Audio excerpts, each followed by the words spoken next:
warahmatullahi wabarakatuh.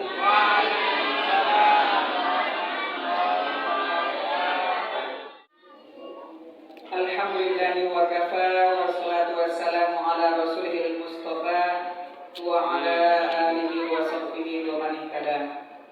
Asyhadu an la ilaha illallah wahdahu la syarika lah wa asyhadu anna Muhammadan abduhu wa rasuluh.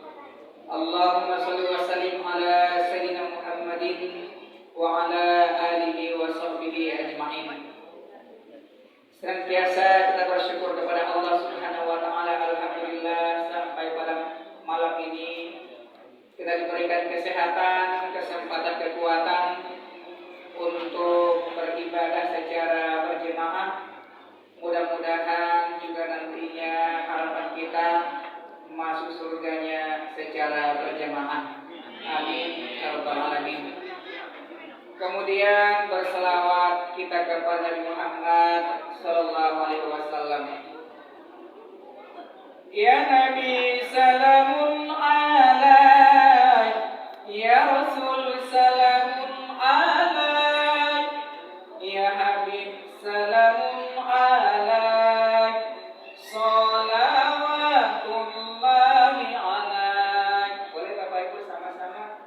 Ya Nabi salamun alaik, ya Rasul salamun alaik, ya Habib salamun alaik, salawatullahi alaik.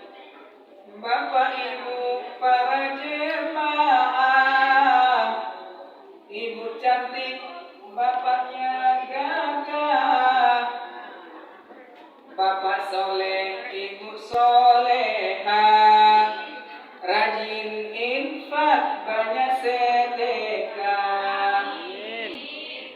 Ya Nabi salamun alaik, ya Rasul salamun alaik, ya Habib salamun alaik, salawatullahi alaik. Sudah sholat dengar ceramah, tiba di rumah langsung tilawah. Moga Allah berikan berkah, masukkan kita ke dalam jannah. Amin. Yang terhormat Bapak Ibu pengurus, mudah-mudahan senantiasa Allah berikan kesehatan, kekuatan untuk memakmurkan masjid kita ini. Kemudian Bapak Ibu jemaah yang sama-sama kita hormati, anak-anak kami peserta pesantren yang kami banggakan. Judul ceramah kita pada malam hari ini adalah kenapa kita harus berpuasa. Anak Ustaz tahu kenapa kita harus berpuasa? Belum ya? Nah, makanya Bapak Ibu kita lihat kenapa kita harus berpuasa. Puasa adalah ibadah yang sangat penting, besar manfaatnya terhadap diri kita, dunia dan akhirat. Saking pentingnya puasa itu Bapak Ibu, ibadah puasa menjadi salah satu rukun Islam. Dan juga ibadah puasa itu akrab, dekat dengan kehidupan kita. Ibadah puasa kadang-kadang menjadi ibadah mingguan Bapak Ibu, kadang-kadang menjadi ibadah bulanan, kadang-kadang menjadi ibadah tahunan. Mana itu puasa yang menjadi ibadah mingguan? 2 kali seminggu dianjurkan kita untuk berpuasa. Setiap hari Senin. Enggak mampu 2 kali seminggu, 3 kali sebulan, Bapak Ibu dianjurkan kita untuk berpuasa. Namanya puasa pertengahan bulan Ayyamul Bid. Kenapa dibilang puasa hari putih? Karena pertengahan bulan itu malam-malam itu warnanya putih karena terang bulan Bapak Ibu. Itu enggak mampu 3 kali sebulan, paling tidak tahunan ada juga Bapak Ibu. Setiap tanggal 9 Zulhijjah dianjurkan berpuasa, namanya puasa Arafah. Tanggal 10 Muharram namanya puasa Asyura. Tanggal 9-nya puasa Tasu'a juga dianjurkan. Puasa nisfu Sya'ban juga dianjurkan. Puasa 6 hari di bulan Syawal juga dianjurkan. Karena itu semuanya adalah bentuknya anjuran, hukumnya sunnah. Barangkali Bapak Ibu banyak di antara kita yang tidak sempat untuk melakukannya. Sementara tadi puasa itu penting dan manfaatnya besar Bapak Ibu ya. Oleh karenanya tidak sekedar dianjurkan, tapi Allah pasulai Bapak Ibu.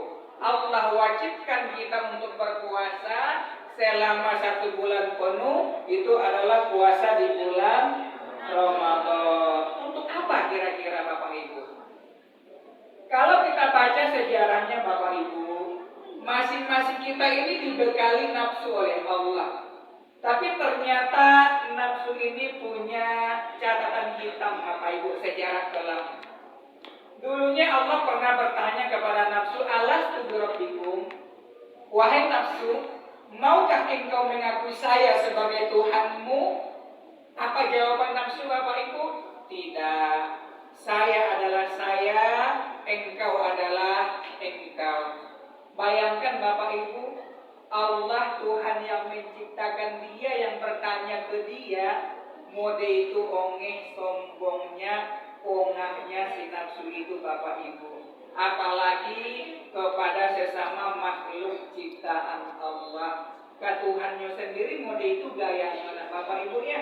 Akhirnya Allah hukum. Allah bakar selama ribuan tahun, habis itu diangkat, ditanya kembali dengan pertanyaan yang sama.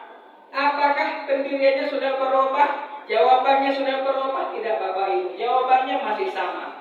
Saya adalah saya, engkau adalah engkau. Akhirnya dibanaman oleh Allah, dimasukkan ke dalam air, direndam oleh Allah ribuan tahun. Ditanyakan kembali, jawabannya tetap sama Bapak Ibu. Saya adalah saya, kamu adalah kamu. Akhirnya dihukum oleh Allah dengan hukuman puasa.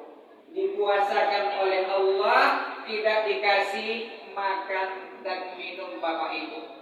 Barulah si nafsu tadi membana, ya Allah, saya bersaksi, saya bersumpah, engkau benar-benar Tuhanku. Jadi Bapak Ibu bisa kita lihat ya Bapak Ibu ya, kalau kita salah memperlakukan dengan nafsu kita, maka dia akan menjauhkan kita dari Allah Subhanahu wa Ta'ala. Tetapi kalau kita pintar mengelola, memanage hawa nafsu kita, maka dia akan mendekatkan diri kepada Allah Subhanahu wa Ta'ala. Nafsu itu pemberian Allah yang istimewa, anugerah, sekaligus menjadi ujian Bapak Ibu. Dengan nafsu itulah dunia ini bisa menjadi maju, pengetahuan kita semakin berkembang. Andaikan dunia ini diserahkan kepada malaikat Bapak Ibu, tidak akan mungkin ada pasar raya Padang, tidak akan ada gedung, tidak akan ada jalan raya, karena memang malaikat tidak ada keinginan untuk itu Bapak Ibu. Oleh karenanya tergantung kitanya. Nafsu itu adalah keinginan. Kadang-kadang keinginannya untuk kejahatan, kadang-kadang untuk kebaikan. Tergantung kita memanfaatkannya, kemana arahnya. Sama ibaratnya ibu-ibu punya pisau di rumah. Kalau ibu gunakan pisau tadi untuk motong-motong sayur, tambah capeklah Bapak bisa makan di rumah, dapat hidangan dari ibu. Tapi ada juga orang yang salah manfaatkan, alatnya sama, tapi yang pisau tadi digunakan untuk membunuh, untuk merampok, gitu Bapak Ibu. Alatnya sama, pemanfaatannya berbeda karena keinginannya berbeda-beda Bapak Ibu ya. Nafsu itu memang luar biasa Bapak Ibu, butuh perjuangan untuk menundukkannya. Tapi kalau kita mau, insya Allah bisa. Makanya kita dilatih selama 1 bulan ini Bapak Ibu. Harimau itu kan buas ya Bapak Ibu ya, banyak orang yang dimangsanya. Tetapi pertanyaannya, adakah orang yang bisa yang mampu menundukkannya? Ada Bapak Ibu. Orang yang bisa menentukan harimau yang buas tadi, harimau itu menjadi kawan gimana Bapak Ibu ya? Menjadi temannya. Begitu juga dengan hawa nafsu tadi Bapak Ibu. Luar biasa Bapak Ibu. Kenapa Adam dan Hawa itu diturunkan dari surga ke bumi Bapak Ibu? Bu, kenapa Adam dan Hawa turun ke bumi? Karena apa? Iya, betul kata Bapak. Jawabannya sederhana. Karena nafsu. Kenapa anak Adam saling membunuh? Terjadi pembunuhan oleh anak Adam sesama saudara karena nafsu. Kenapa Fir'aun mengaku dirinya sebagai Tuhan? Karena nafsu. Kenapa si Korun itu tidak mau berzakat padahal hartanya berlimpah ruah? Karena nafsu. Memang berat. Nafsu itu Bapak Ibu tidak mau tua. Nafsu itu ingin selalu muda. Umur boleh tua Bapak Ibu, tetapi yang nafsu tetap muda. Iya mau itu Bapak Ibu? Iya. Makanya bapak-bapak memang harus bersabar kalau mama dan ibu bepergian. Kenapa seperti itu? Kalaupun umur ibu sudah 40, 50-an, tetapi agak sampai kali putar, itu masih di muka kaca bapak-bapak. Iya, lama prosesnya di depan kaca. Lama dipandang-pandang, di plester dulu, habis itu kasih cat dongkolnya. Sudah itu baru cat dasar anti kalinya, nah bapak-bapaknya.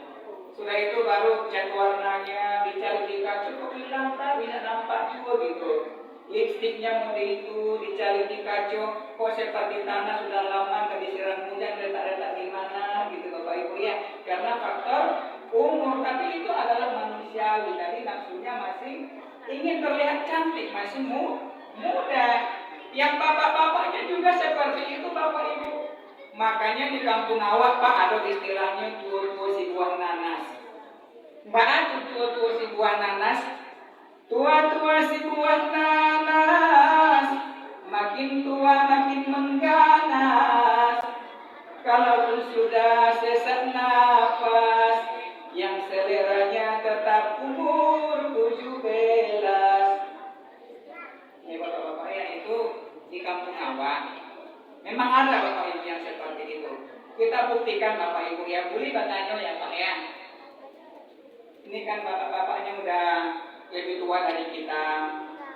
Bertanya satu Pak, kalau misalkan di samping Bapak ada duduk perempuan cantik umur 17 tahun, rancak wajah harap, putih barasi, matonya rancak, hidungnya mancung, bibirnya manis, baju pasangan dibelah dua. Iya, pakaiannya soleha, aromanya menggoda, bahasanya lembut santun bapak-bapak. Kiro-kiro Pak, ada ndak hati bapak kapadusi rancak tadi?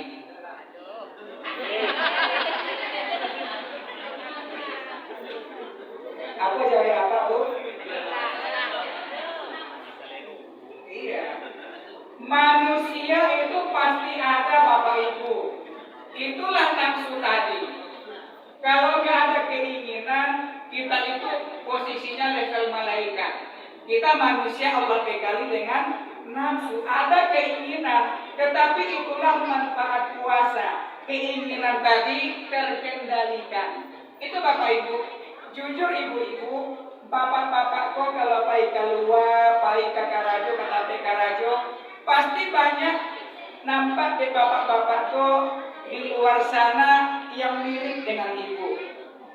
Iya, kadang-kadang terbersit di dalam hatinya, ibu yo rancak dibawa pulang sekolah gitu. Iya, ada keinginan bapak ibu, tetapi keinginan itu terkendalikan. Makanya ulang bapak ke rumahnya di berang-berangan jiruku. Deko takana barisanmu bapak tuh rancak tadi yo sebarang-barang di bawah. Ya. Tapi kalau diperlakukan dengan semestinya, apa yang takana yang nampak di luar tadi menjadi lupa ya bapak-bapak ya. Bapak ibu yang dimuliakan Allah Subhanahu wa taala. Nafsu itu tidak pernah puas Bapak Ibu. Nafsu selalu ingin kurang, selalu merasa kekurangan Bapak Ibu. Jadi manusiawi, normal. Kalau misalnya ada pejabat, alah menjabat satu periode, alah puas Bapak Ibu?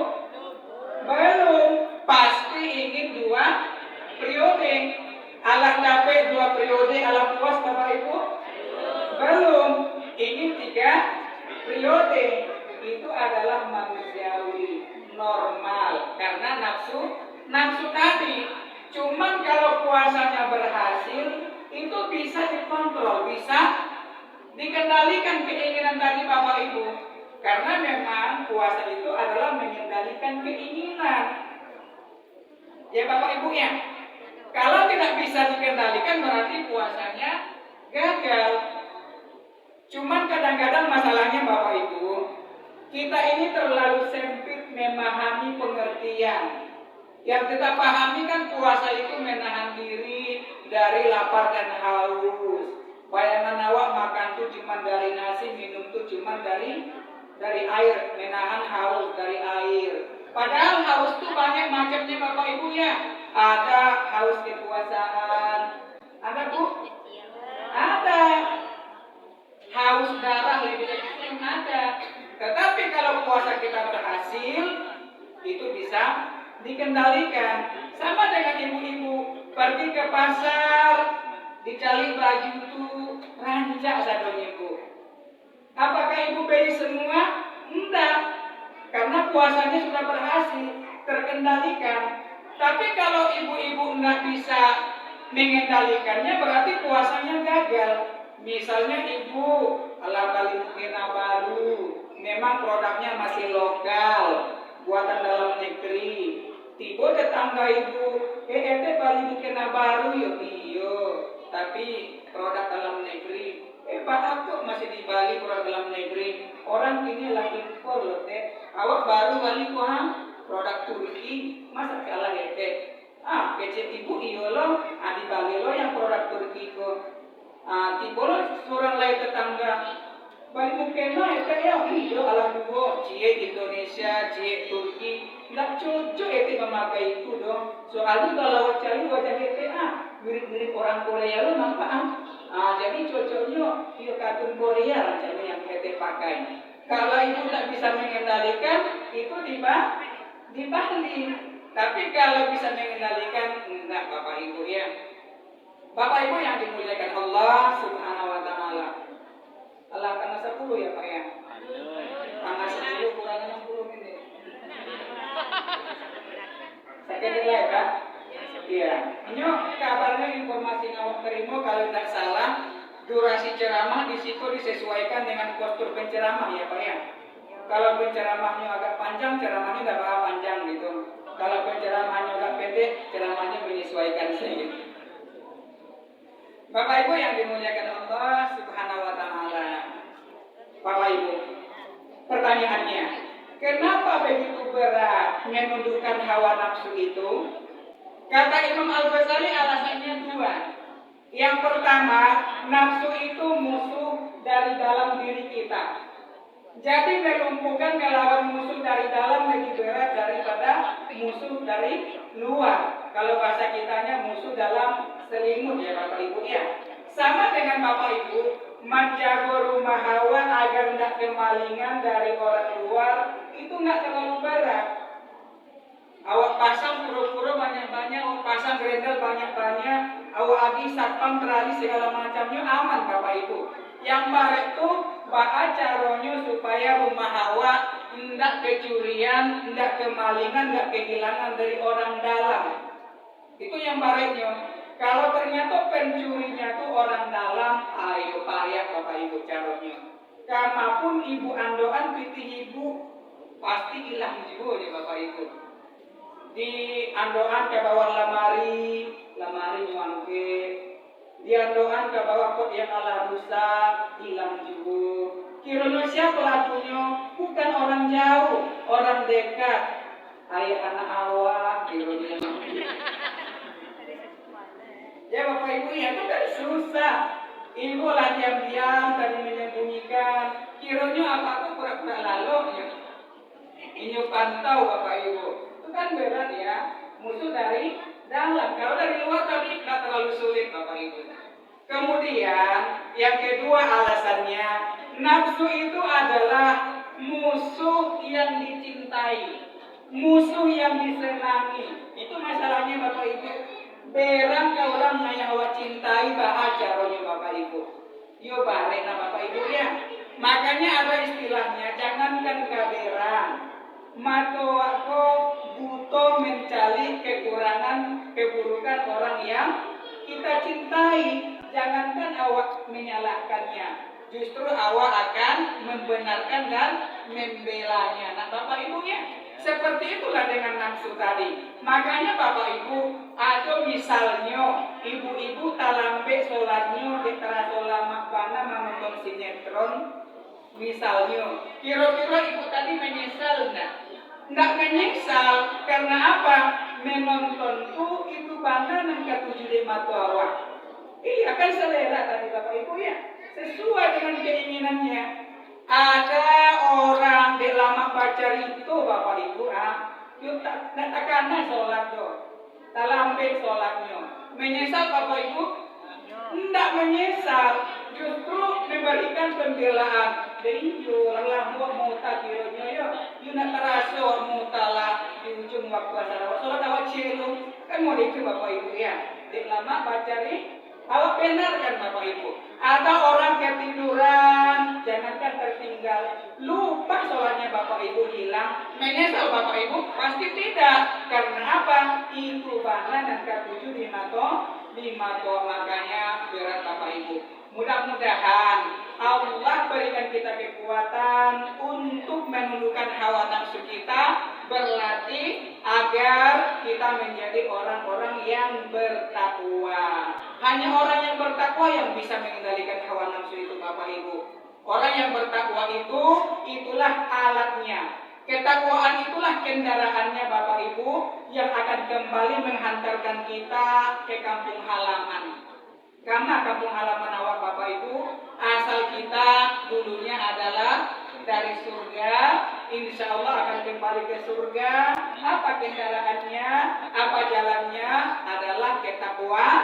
Makanya Allah paksa kita berpuasa agar menjadi orang yang bertakwa. Mudi itu panas sayang Allah kawa Bapak Ibu ya. Bapak Ibu terima kasih banyak, maaf terlebih dan terkurang, mohon dimaafkan. Billahi taufiq wal hidayah. Assalamualaikum warahmatullahi wabarakatuh.